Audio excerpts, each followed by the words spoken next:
Mauritanie est un modèle universel. C'est la jonction entre la Mauritanie et la communauté internationale. La communauté internationale dans son sens légal du terme. IRA, c'est les liens vivants, le cordon ombilical entre la Mauritanie et la Déclaration universelle des droits de l'homme de la Mauritanie.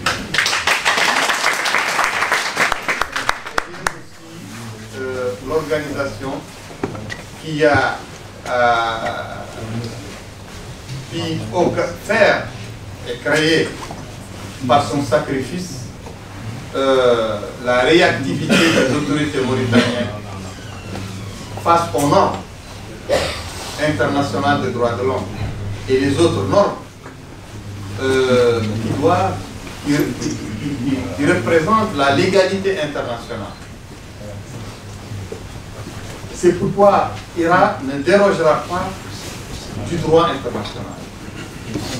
Il y a des pays occidentaux qui dérogent au droit. Et c'est dans ce cas, ces pays vont nous trouver dans leur chemin, mais pas avec eux. Ils sont contre certaines interventions militaires à tort et à travers, qui sont dictées par des agendas de certains idéologues battant en guerre dans certaines administrations occidentales.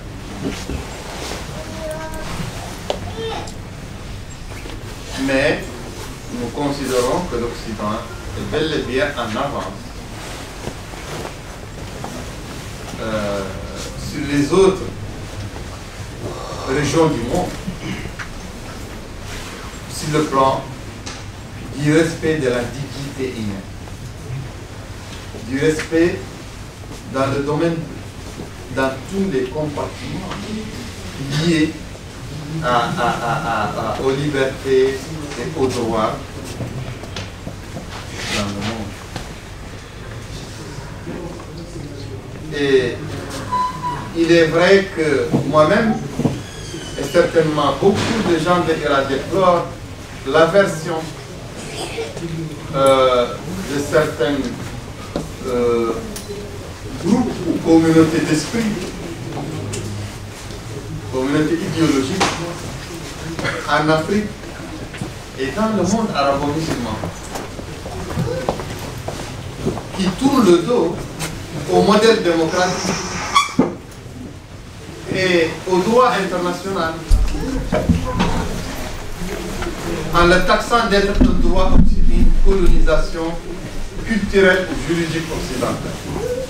Déplorons cela parce que ce n'est pas exact et parce que ça fait le lit des dictateurs, le lit des injustices, le lit des dérapages.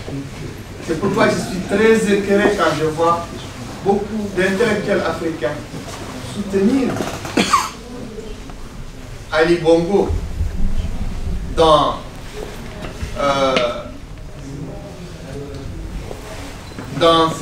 son coup d'État constitutionnel.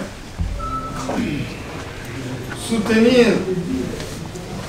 Yahya Jammeh dans son déni de la démocratie pour dire que oui, il a bien fait, il s'est opposé à l'Occident. Et les victimes, et les musulmans, et toutes les personnes, toutes les communautés qui ont subi les dérapages de beaucoup de dictateurs. Kadhafi a beaucoup de soutien en Afrique. Alors qu'il était un dictateur. Et nous nous opposons fermement, nous, à la manière dont il a été renversé et surtout à la manière dont il a été tué. Et nous jugeons que les gouvernements occidentaux en sont responsables. Mais nous sommes dans un dilemme. L'Afrique doit se saisir, le monde arabe ou musulman. C'est dramatique que la majorité des intellectuels arabo-musulmans expliquent la démocratie et les droits de l'homme comme étant un cheval de Troie armé par l'Occident et les Juifs et qui est venu éventrer les sociétés et les États arabes. C'est pas vrai.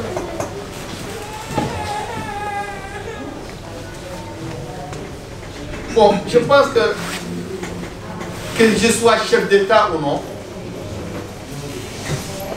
que l'esclavage doit être traité par la loi qui est prévue pour le traiter. Je n'ai rien à y ajouter. Ça doit être la position de toute personne. Les secteurs industriels sont des secteurs gangrenés par les zones de non-droit. L'esclavage moderne dans les mines, dans les industries. L'armée n'a pas sa place dans la politique. Que je sois ou non chef d'État, c'est la position de l'Irak.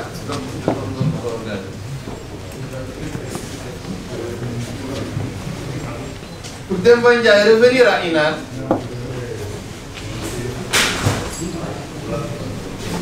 c'est une bonne question. Parce que Ira et moi-même, nous n'avons pas l'habitude de commencer un travail et l'abandonner.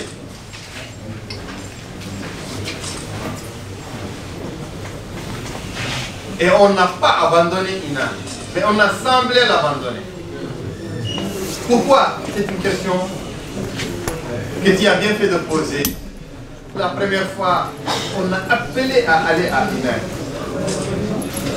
Ira a bravé beaucoup de difficultés, à crever l'abcès, à saccager le tabou pour déblayer les terrains de Inal, les terrains du chemin de Inal, à notre risque et péril.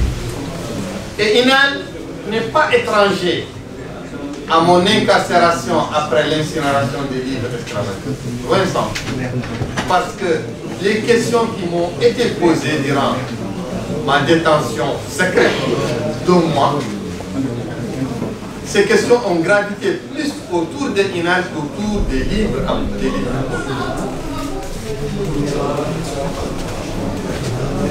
Mais hélas, à la fin du premier Inal, que Ira a présidé, et autour duquel Ira a fédéré toutes les associations qui étaient frères ennemis auparavant. Vous savez la configuration des organisations qui ont visité Inal. Elles ne sont pas des amis ici lorsqu'elles partaient avec nous. Mais, à la fin, beaucoup de gens ont eu des remontées.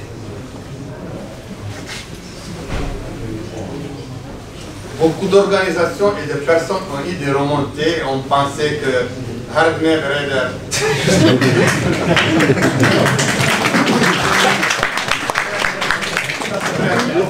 C'est ce que les gens disent. C'est la réalité, c'est ce que les gens disent. Il est venu leur rappeler un peu leurs droits, leur place, que c'est eux les héritiers, c'est eux qui devaient. Et on a reçu beaucoup de foudre, beaucoup d'attaques gratuites. Et ça ne me sied pas, moi, avec la vision que j'ai, que je me bats avec des collègues, des compatriotes sur des questions d'héritage. Pour moi, nous avons tous un héritage qu'il nous faut assumer. Et quel est cet héritage? C'est avant tout, nous avons un devoir vis-à-vis des morts. Il y a des gens qui sont morts d'une certaine mort, morts dans la douleur, morts dans l'humiliation, morts dans l'écrasement, morts dans la faim, morts dans la peur, morts dans l'isolement. C'était partout en Mauritanie pendant la tentative de génocide, que j'appelle ainsi, et que je n'appelle pas pacifisme humanitaire. C'est un terme, pacifisme humanitaire, c'est un terme duliant, qui dulie la réalité. qui empêche à ceux qui nous entendent de cerner la vérité. Je suis aussi combattu à cause de cette terme. Je l'ai demandé, mais c'est un diagnostic vrai de la situation. Ces morts qui sont morts de ce genre de morts, qui sont morts à travers cette barbarie, je pense que le point d'orgue de cette barbarie a été atteint à Inal le 28 novembre 1990. Donc, moi, j'ai pointé le doigt avec mes amis sur cette date. Et sur ces martyrs et sur cette forme de martyrisation, on a un devoir vis-à-vis des morts. Moi, je considère que je ne peux rien faire de probant à Inal, pour Inal, pour la cause d'Inal, sans les rescapés. J'ai avec moi les orphelins, j'ai avec moi les veuves, qui n'ont jamais rompu avec nous le lien ou la solidarité. Mais les rescapés, la nébuleuse d'organisation des rescapés n'était pas d'accord. Elle a mis en avant la question du leadership. Et ils ont opté pour une action sectaire en toile de fond d'invectives et d'insultes qui fusent de partout dans des réunions et même dans des journaux. Mon devoir est de ne pas répondre. Mais mon devoir aussi est de ne pas aller dans la compétition dans ce climat délétère. Mais je sais que Inal ne peut avoir lieu de manière utile pour les victimes, la mémoire des victimes, pour les Mauritaniens, pour la résolution de cette question grandissime. Ça ne peut pas avoir lieu que par le rassemblement et la fédération de toutes les forces nationales, ce qu'on a fait à Inal 2011 et ce que les autres n'ont pas voulu accepter. Bon, j'ai opté pour garder pour moi l'insulte du Hadne Bereda. J'attends des jours meilleurs. Aide-moi, M. Demba, et aidez-moi, vous autres. Si vous m'aidez à Inal, l'année prochaine, ça ne va pas être seulement, si vous m'aidez, si vous le voulez, ça ne va pas être seulement les organisations de rescapés de France qui vont le fêter ici. Il ne sert à rien de continuer à le fêter. Ça va être tous les partis politiques d'ONG, tous les partis politiques mauritaniens, les ONG mauritaniennes, à l'intérieur du pays, à l'extérieur, et aussi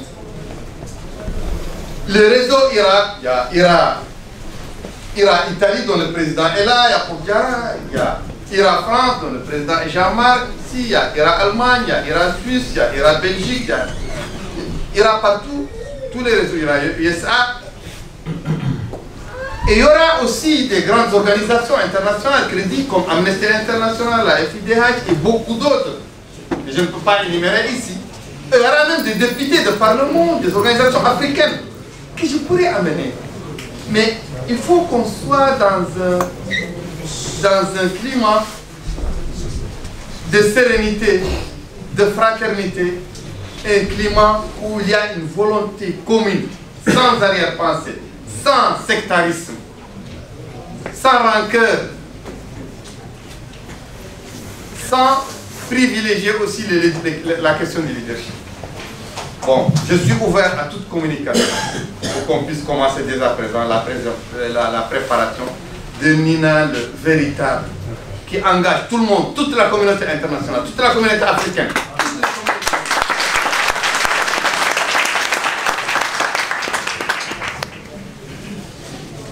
Bon, qui a résolu le problème de contact avec Kira, parce que Jean-Marc est là, Demba,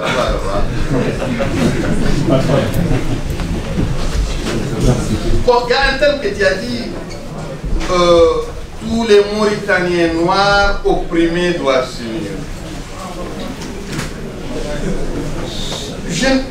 Tous les opprimés noirs de Mauritanie doivent s'unir. Je ne suis pas contre, mais pourquoi pas s'unir aussi avec des opprimés blancs? Pourquoi pas s'unir avec des personnes qui ne sont pas opprimées, mais qui sont avec les opprimés?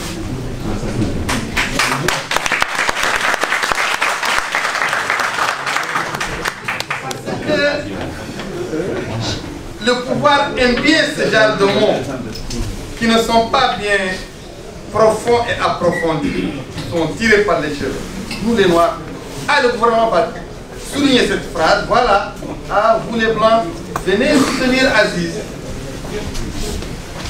Parce qu'il y a un péril noir. Il y a Demba qui dit à Biran, venez nous les Noirs, rater les peuples palestiniens. Pourquoi leur faire autant de cadeaux? Ça c'est bien les mettre en scène. Ils prospèrent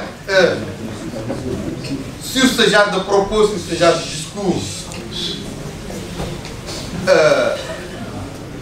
Il y a une frange de l'élite arabo-berbère qui rejette par principe et par religion l'oppression orchestrée en leur nom par un segment d'officiers adeptes de nationalisme arabe local, brumeux, égaré, un pseudo-nationalisme d'ailleurs qui n'est pas le nationalisme arabe originaire, révolutionnaire, tiers-mondiste, et ami même des révolutions africaines, car Mandela a fait son entraînement militaire en Algérie avec Bembella et les autres. Jamal Abdel Nasser a accueilli Pierre Millet et les autres rescapés de l'équipe de Patrice Lumumba. Ahmed Bambaka est un Africain dans le sens plein du terme. Bon, il y a des officiers mauritaniens avec le nationalisme arabe local, brumeux, pseudo-nationaliste, qui ont pris le pouvoir en 1978. Et ils ont mis un terme au projet de société que les pères fondateurs de l'indépendance ont enclenché, malgré malgré cet art. Ce projet est un projet quand même qui a conçu et qui a pu faire avancer l'édification d'un État. Et ils ont mis un terme à ce projet, et parce qu'ils n'ont aucune légitimité populaire ou de militantisme indépendantiste, pour se forger une légitimité, ils ont crié à quoi? À ce nationalisme, et ils ont dit que le péril de la nation arabe mauritanienne, ce sont les Noirs. Ce sont les Noirs mauritaniens.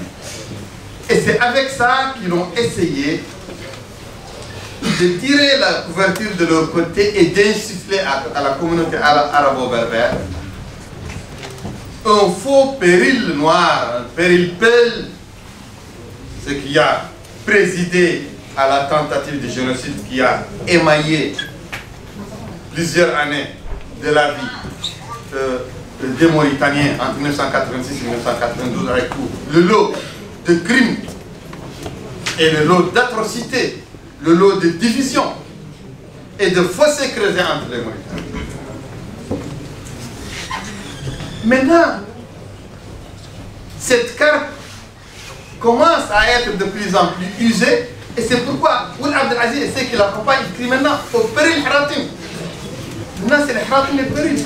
Et ils sont en train de faire passer une propagande qui met les Haratim dans la ligne de mire de la communauté arabo-berbère. Beaucoup de cadres de partis politiques et d'ONG dirigés par les arabo-berbères refusent cette supercherie. Je vous rassure que cette supercherie est refusée par une forte minorité des cadres de l'élite arabo-berbère.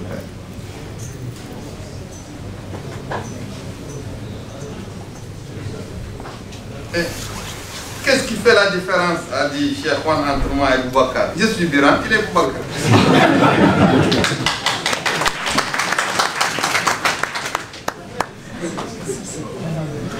Bon, avec ma période ici, il y avait des méthodes différentes, c'est vrai.